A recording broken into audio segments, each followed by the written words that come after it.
sister Wendy came into the county under the ownership of John Vincent. Then it was sold to Rob Wing, current owner Dave Kamei, with some steering there. Again, a typical agricultural engine, which would have been used probably for driving saw bench, or more likely possibly the thrashing machine, as you can see down in the working section below the ring.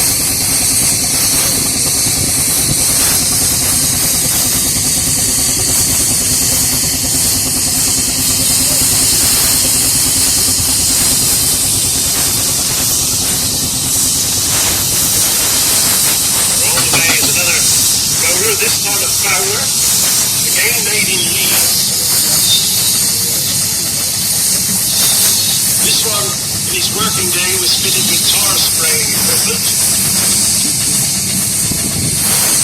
As well as rolling the tar and spray it ready for the chippings. Also fitted behind the rear wheel, the scarifier. What the scarifier would be used for, there's two big spikes that stick down behind the back wheel. They can be wound down into the road surface, and the spikes rip up the road surface so that it can be re-rolled. That engine belongs to the Wood family. Oh, we have a load of spectators coming around now. Known again by an agricultural marshal. In its working clothes, this is how it would have looked like in its working day. This one is known as Little Audrey, owned by Tyrone James.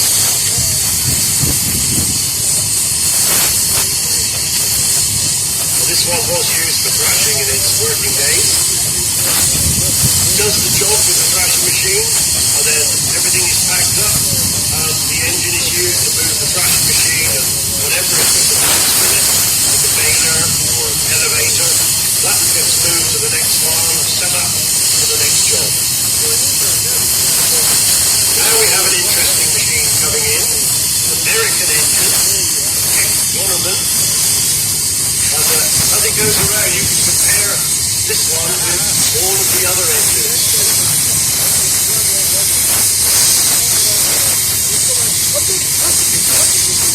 I've got Ben here with me. Ben has lost his parents.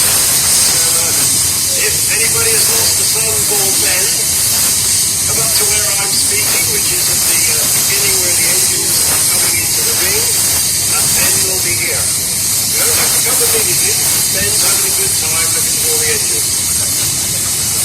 Yeah, he's quite happy at the moment, but he will get fed up eventually. Right, following the American engine, we have a McLaren, a big road locomotive, originally destined for Australia, where it worked most of its life, doing a lot of heavy hauling and winching. Brought back to England, it's now owned by Steve and Debbie Sanders. This one here? A lot of restoration work on that one, and you can see the condition that it's in today.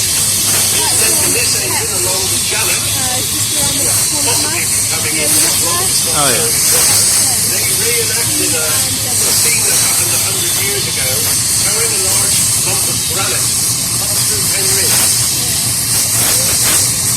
Right, here comes Paul with his Wallace and Vance, and what's a long-time supporter of the rally. His engine is called Amy, and it's towing a water cart.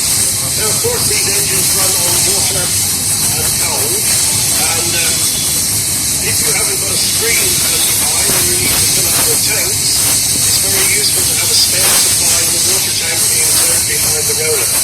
And that's exactly what that is before me. Here's the youngest roller, or the youngest engine on the field today coming in. Another S-type roller called Ultimate. And this is a convertible engine, which means that when it's not rolling, it can be converted into an agricultural engine and used to power equipment from the primary. Owned by Ian Burnley and family from Madrid, but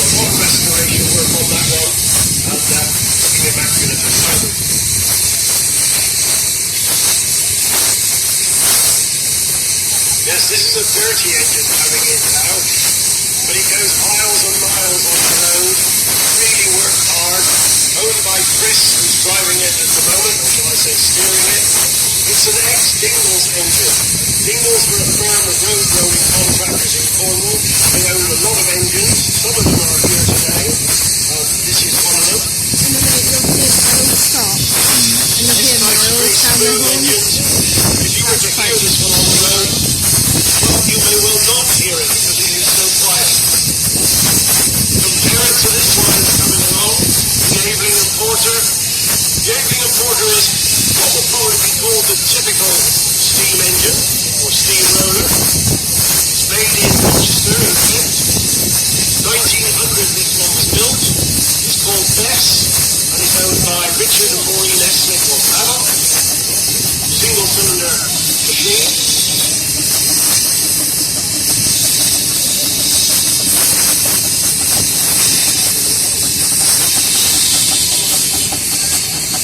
I said Dingles owned a lot of engines, and here's one that was owned by Dingles. Completely different type of engine, completely different maker. It's a Roby, and it's a tandem roller. So instead of having one front roll and two back ones, we've got one in front of the other. Weighs in at 8 tons, belongs to Lester Solomon and Fiddler Lively at Truro. It's a single speed machine.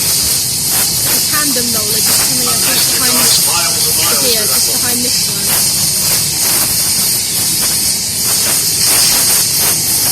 Had a lot of restoration on the Ruby. Little Browner Tiger tractor now. Tractors were the smaller steam engines, and they were built by the manufacturers to get over the punitive legislation that was applied to the heavier machines. They're also faster machines. This one being converted to show specifications, so it has light